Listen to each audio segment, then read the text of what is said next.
Расследуйте, пожалуйста, Аканекей. Че? Расследуйте, будьте добры. Почему снимаете на камеру? А почему я не имею права снимать на камеру? Ну да. Чтобы вы потом лишнего не наговорили, что мы что-то с вами не то делали. А что Я вам объясняю еще раз причина. Причина в том, что у вас нету да, документов. Почему бы нет? Канекей, Почему бы нет? Канекей, Да. послушайте меня. Мы не знаем, кто вы и откуда вы, правильно? Ну да. Вот для этого вы пройдите Свердловский РОВД, вашу личность установят, скажут вам, что больше так ходить нельзя, здесь ходить без причины нельзя, В только смысле по... без причины?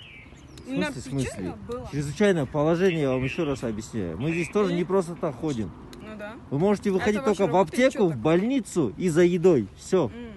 Вы куда ходили? Куда ходили? Да. У меня пробежка была. Пробежка была? Вообще, Нельзя. только в 3 случаях. В аптеку, в больницу, либо за продуктами. У вас нет соответствующих документов. Все должны иметь удостоверяющие личность документы, да, все? Маршрутный лист. Маршрутный лист, справка с места жительства, все.